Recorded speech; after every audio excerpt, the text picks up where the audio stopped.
Se a teologia é sabedoria. Esse aqui eu acho que é um dos mais bonitos, que merece ser memorizado. Vários deles são bonitos, mas esse eu acho especialmente bonito. São Tomás apresenta três objeções quando fala da teologia como sabedoria. Primeira objeção é que ele fala assim: a missão do sábio é ordenar e não ser ordenado. O sábio, uma das funções para o sábio, São Tomás, é botar ordem nas coisas. Só que a teologia é uma ciência subalterna. Nós falamos isso, né? E as ciências subalternas recebem seus princípios de outras ciências.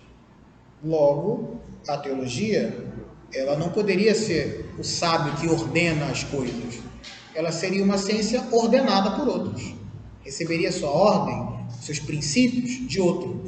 Enquanto o sábio é aquele que contempla os princípios. Ele vê e descobre que está errado. Só para o pessoal ter mais ou menos a ideia do que é um sábio, São Tomás. Sabe quando você vê aquela pessoa, não aquela pessoa, né, mas em algum determinado tema, que você domina tão bem, que quando você passa o olho, você fala, está errado aqui? E se você colocasse aqui, ficaria melhor? Sabe isso? Então, o sábio é alguém que naquilo que se refere aos princípios do mundo, os princípios da realidade, é alguém que saberia fazer isso, que ele olha e fala, se você pegar isso aqui e colocar ali, fica perfeito. E quando a pessoa faz assim, fica perfeito. Esse é o sábio, né? A imagem do São Tomás é esse. Por isso que ele fala que a função do sábio é ordenar, porque ele consegue ver uma coisa que está bagunçada, ele fala, se você botar ali, não vou falar mais nada não, mas se eu deixar ali, vai ficar melhor. E é alguém que contempla os princípios, ele entende as coisas desde os princípios.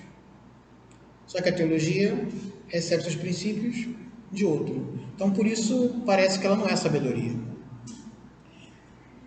Compete também à sabedoria estabelecer os princípios das ciências. Princípios das ciências é de onde vem cada ciência. Na geometria, por exemplo, ponto e reta. Ponto e reta, geometria, fundamentos da geometria. Lá pegando Euclides lá fazendo as coisas. Então faz parte da sabedoria encontrar os princípios das ciências. E aqui tem uma coisa importante. Não é somente conhecer as ciências. É conhecer os princípios delas. Você nunca vai ter o conhecimento psicológico de um psicólogo formado, claro que não. Mas se você conhece os princípios da alma humana, você conhece os princípios da psicologia. Você não vai ter a mesma habilidade para poder construir um prédio, mas se você conhece os princípios da física, em algum nível você sabe mais ou menos o que o engenheiro está fazendo. Não exatamente do que faz, mas o princípio do que está fazendo. E isso compete à sabedoria, estabelecer os princípios das ciências. Só que a teologia recebe os princípios de outro. Então, pobrezinha, não pode ser sabedoria. E aí depois, a terceira, é que a sabedoria é um dom do Espírito Santo. Não é isso? Você pega lá, o último dom do Espírito Santo, mais elevado, é sabedoria. E a teologia não pode ser sabedoria, porque ela é obtida pelo estudo. Você vai estudando, e você obtém conhecimento. E a sabedoria é dom do Espírito Santo. E como que a teologia pode ser sabedoria, se o dom, como o nome diz, é dom, é presente, você recebeu de Deus, você não fez grandes estudos para isso? Então, essas são as três objeções. Então, por essas razões, eu diria que a teologia não é sabedoria. Aí o São Tomás vai dizer, compete ao sábio ordenar e julgar as coisas. O juízo das coisas inferiores se dá pelas superiores. O que quer dizer isso? Você julga os princípios mais imediatos, o que você está fazendo concretamente, desde os princípios mais elevados. São Tomás usa o exemplo do arquiteto e de quem executa a obra. Então, você tem uma pessoa que tem a sabedoria de como construir um prédio, sabe pegar um tijolo, bota um em cima do outro, assim, mas tem alguém que projeta, tem alguém que desenhou, que calculou, que fez a organização para a catedral não cair. Os dois são importantíssimos para a existência da obra. Se alguém desenha e ninguém bota um tijolo em cima do outro, nem adianta que não vai aparecer prédio.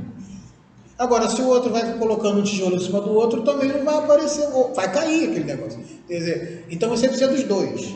Só que um está lidando com o que é direto, imediato, e o outro está lidando com os princípios.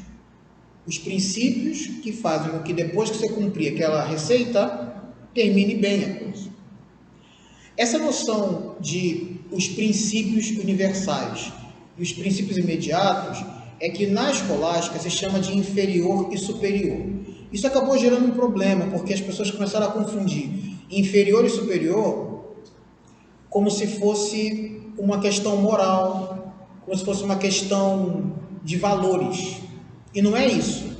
Quando ele fala de inferior e superior, ele está dizendo de quem trata dos temas universais, que são os detalhes do projeto da construção, e quem trata da construção concretamente, e fala em superior e inferior a partir do objeto de estudo, e não como valor moral, não como valor psicológico, não como valor...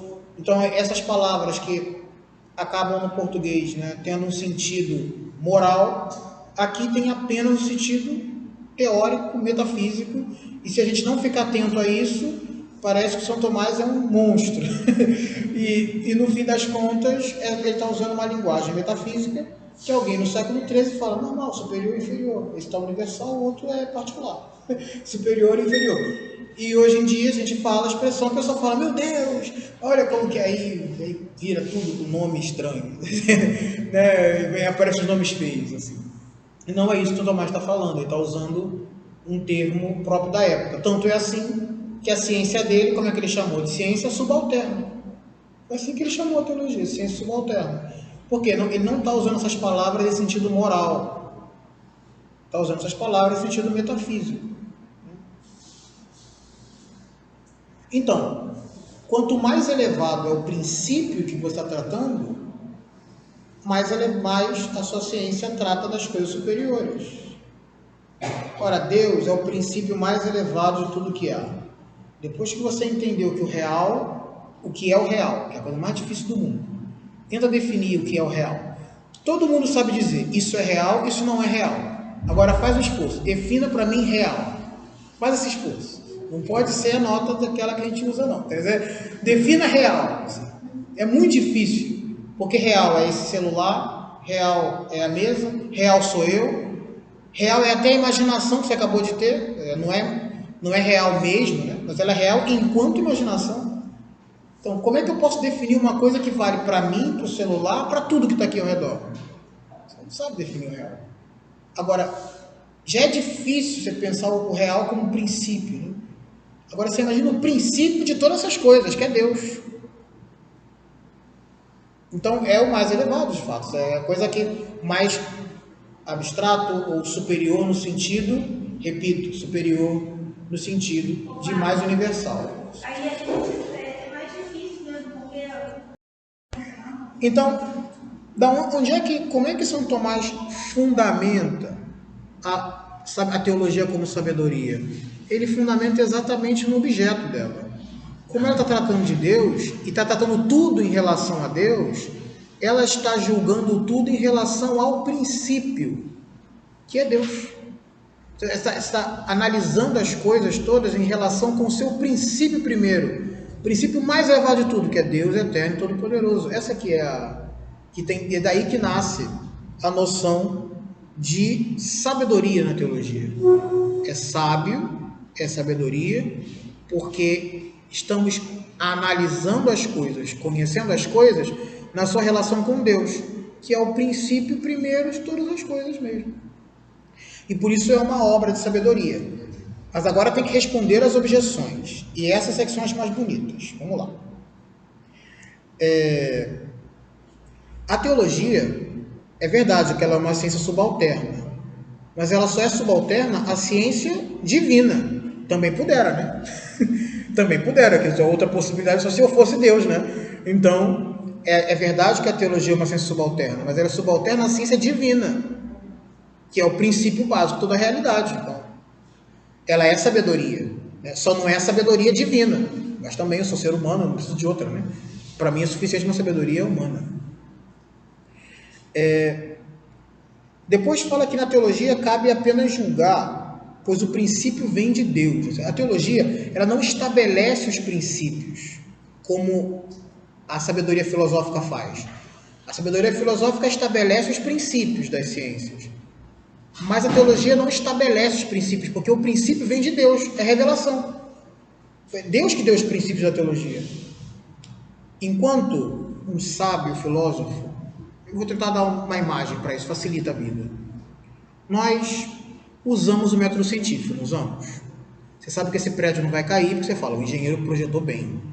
E projetou bem significa, ele fez bem a conta dele lá, projetou, tá aí, bonitinho. Mas ele tirou o princípio da engenharia dele em algum lugar, né? Pegou um princípio físico, foi lá, usou bem as coisas e desenhou. Mas o físico tirou suas funções de algum lugar. Fez um experimento milhares de vezes, falou, funciona. E quem foi que disse para o físico que fazer aquele experimento milhares de vezes era sinal de que ele estava encontrando a realidade? Quem falou isso? Um filósofo, que foi o Robert Bacon, há muito tempo, criou um método científico que a gente usa hoje em dia, né? Faz milhares de experiências, vai lá ver quanto é que faz os cálculos, assim. O filósofo que não usou esse método para poder provar o que ele estava dizendo. Considerando essa visão do Aristóteles, seria basicamente o seguinte: alguém estabeleceu um primeiro princípio, o método científico funciona. Aí o físico falou, vou usar. Aí o engenheiro falou, vou usar. E aí a gente está debaixo de um prédio aqui.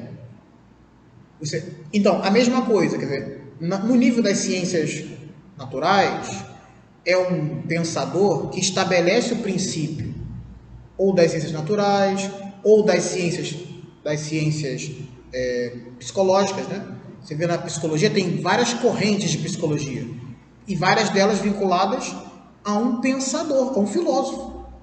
Ele viu alguma coisa e a partir dali nasceu uma corrente na psicologia. Por que isso? Bom, porque o filósofo deu o princípio. Na teologia, o filósofo, né, o sábio, ele não dá os princípios, ele recebe os princípios. E é por isso que é possível ser sábio e teólogo. Porque você não tem que estabelecer o princípio das ciências. Você recebeu o princípio da ciência divina e você distribui. Você julga. Como que você julga? Apareceu um pensador falando uma coisa. Isso é coerente com a doutrina da fé, com o ensinamento de Deus? Você vai dizer, olha, isso aqui parece em conformidade com a revelação de cristã. Tá bom, pode ser verdade. Isso está em contradição com a revelação cristã. É falso. Por quê? Porque Deus me falou. É assim que o teólogo julga os princípios, entendeu? É falso por quê? Eu não sei ainda por quê. Eu não sou filósofo para tudo isso, mas eu sei que se está em contradição. O que Jesus falou está errado. Porque, vou descobrir, mas está errado. Então, é assim que o teólogo julga os princípios, né? Porque ele conhece o que Deus revelou para ele, sabe que a realidade não é diferente daquilo, e aí ele descobre mais ou menos o que está certo e o que está errado, a partir da revelação.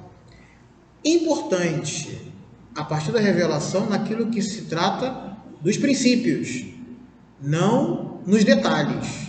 Então você não vai abrir a Bíblia para saber como é que você projeta um prédio, porque eu acho que não vai ajudar muito.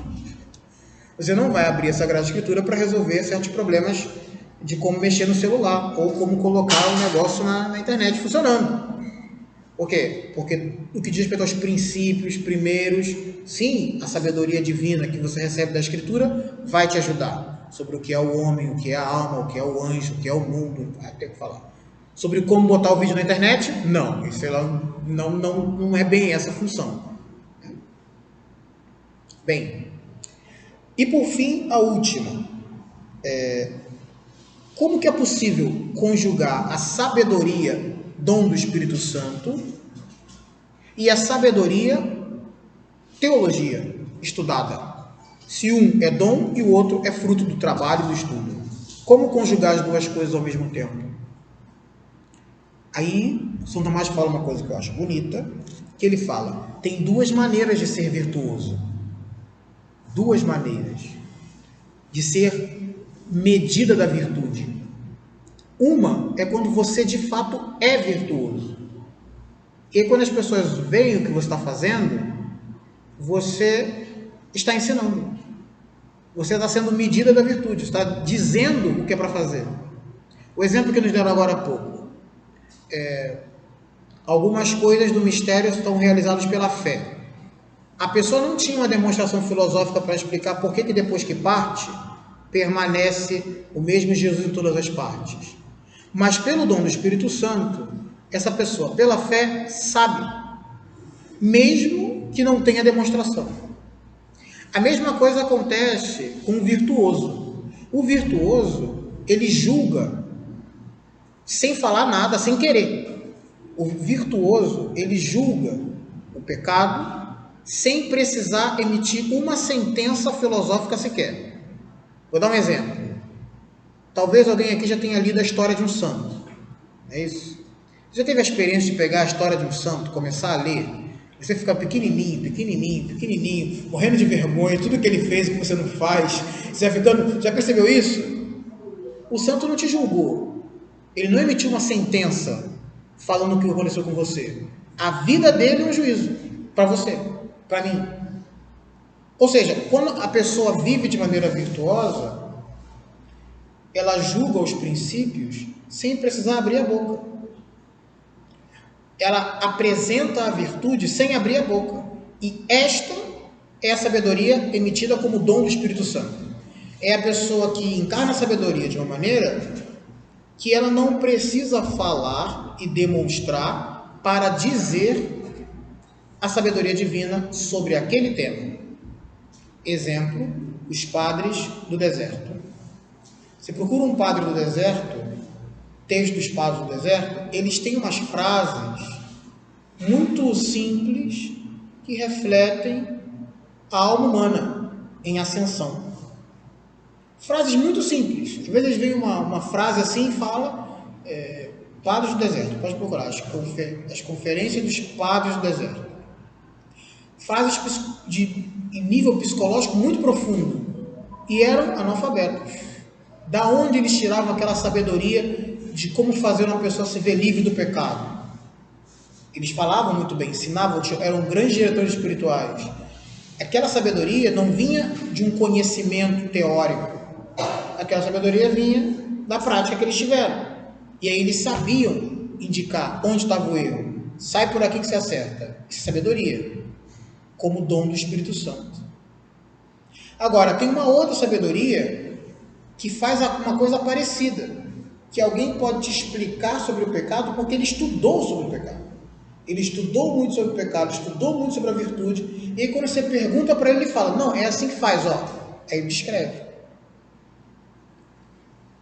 Tanto o sábio por constituição, quanto o sábio por conhecimento, emitem sentenças verdadeiras sobre as coisas, tanto um quanto o outro. Um pelo dom, o outro pelo esforço. De modo que, o que faz o teólogo que acerta as suas deduções? Ele fala como sábio. Ele não é o sábio ainda constituído sábio santo do dom do Espírito Santo. Mas a teologia, quando ele fala adequadamente da teologia, ele imita um sábio falando. E isso aqui é muito bonito, porque alguém poderia pensar, quando que você se constitui como sábio mesmo pelo dom do Espírito Santo? Em um nível de elevação espiritual bem elevado. Tem que crescer muito para o dom do Espírito Santo falar em você. E você emitir uma frase que é Deus falando naquele momento.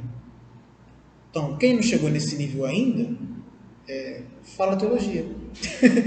Ou seja, a ideia é, você projeta ou imita o ato do sábio, do santo, enquanto teólogo.